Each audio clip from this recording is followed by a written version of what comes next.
Sa Pilipinas lang na yung kriminal na ganyan, mass murderer, ay pwedeng magyabang sa Senado. At ang Senado natin ngayon, puro mga duwag. Si Risa Hontiveros lang ang matapang. Ngayon, marami kasi sila, ano dapat ang gawin natin? Hindi, patayin natin yung mga senador ngayon para mabakante. Nakakahiyang Senado yan. And si Rodrigo Duterteng demonyong yan, kayang-kaya niya talagang paglaruan kung ano ang kahinaan ng lipunang Pilipino. Ano ang kahinaan ng mga institusyon natin dito sa Pilipinas. Alam niya na kahit sabihin niya na gusto niyang pumatay sa mga maraming ways na sasabihin niya. Sasabihin niya, kunwari, ay sasabihan niya ang pulis, na-encourage yung manlaban, pag nanlaban, pumatay, which is just a euphemism for murder. Alam niya na makakalusot siya dahil mahina ang mga institusyon natin sa Pilipinas. Hindi siya kayang litisin, hindi siya kayang singilin, walang accountability ang mga tulad niyang mga mamamatay tao. Nakaya niya at nababasa niya ang weakness ng institutions natin sa Pilipinas. Kaya alam niya, lahat ng mga ginagawa niya, kalkulado niya. Walang kakayanan ang ating gobyerno, ang ating sistema ng hustisya na siya ay hahabulin at ikukulong. At matagal na panahon na walang kakayanan, walang kapasidad ang ating lipunan na litisin ang mga mamamatay tao. Walang kapasidad. Kaya ginagamit niya yon at gumagamit siya ng mga matagal nang nakasulat dito sa librong to, yung 48 Laws of Power.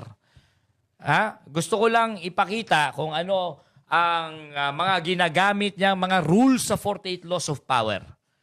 Itong si Rodrigo na ito, ang dali-daling basahin. Hindi ko maintindihan kung bakit ang mga Pilipino ay manghang-mangha. Basang-basa naman siya. Kung iisipin mo, kung tutuusin mo, itong si Rodrigo, kung wala lang yan posisyon o power, nakita mo yang matandang hukluban lang yan. Matandang hukluban, hindi niya kayang pumatay na siya ang pumamatay. Kailangan niyang gumamit ng kapangyarihan, ng pera, ng reward system. Pero siya mismo, kung siya mismo ang pumatay, hindi niya kayang gawin yon. Kung siya mismo magtatapang-tapangan, hindi niya kaya yon.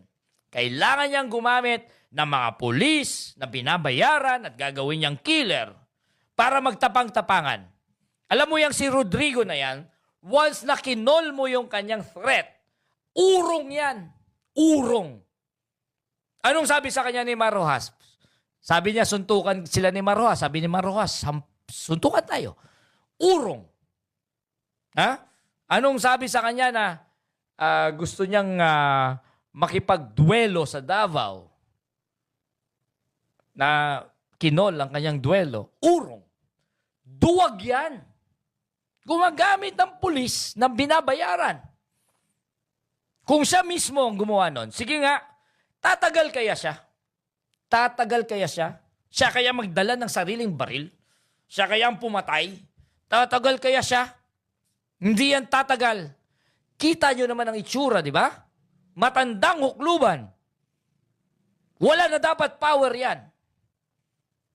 Dapat yan ay madali na lang bitayin. Madaling bitayin.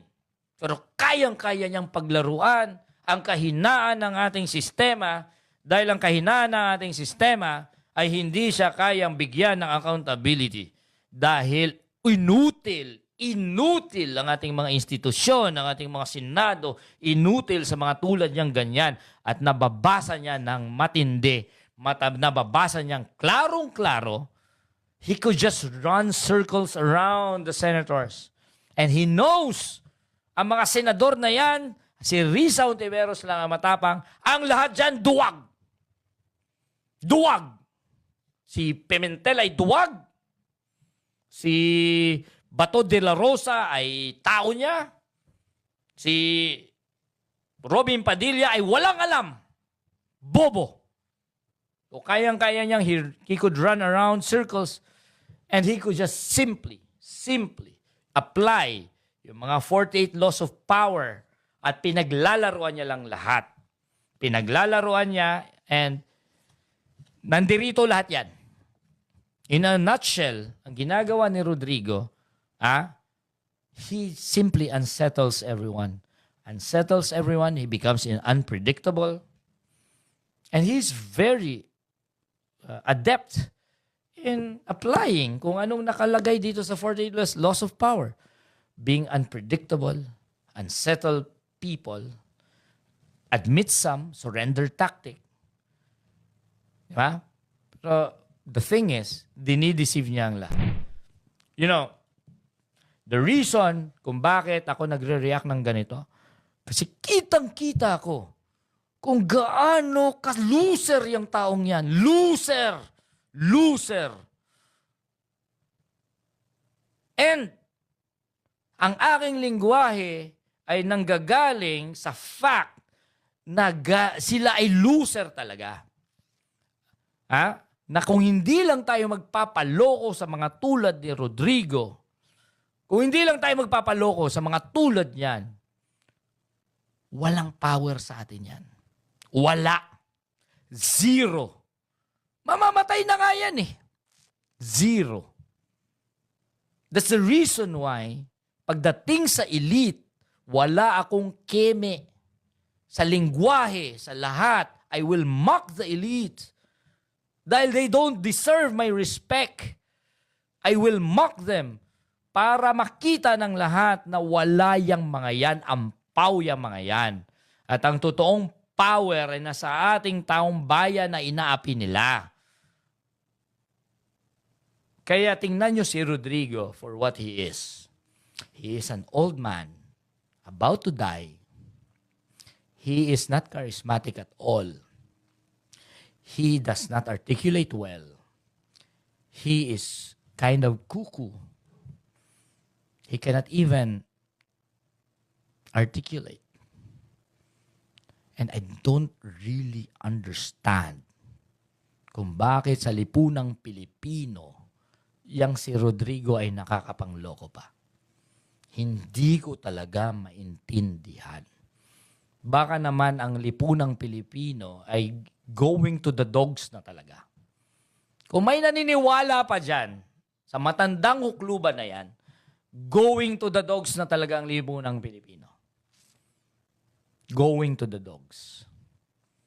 Kaya, hanggat hindi natin kayang bitayin yan at parusahan ang ganyang boomer na yan, ang ganyang bobo na yan, bobo yan, bobo. Bobo. Okay? Mamamatay tao yan. Hindi yan tinotolerate sa lipunan natin. At hanggang hindi natin matanggap yan, ang lipunang Pilipino are really going to the dogs. Going to the dogs. And I will not tire of reminding that we deserve better. We deserve better. Yan lang ang masasabi ko yan. Walang intelligence, walang smart discourse ang ma-generate sa ganyang performance ng isang mediocrity na tinatawag nating Rodrigo Duterte. Wala. Yan lang at maraming salamat.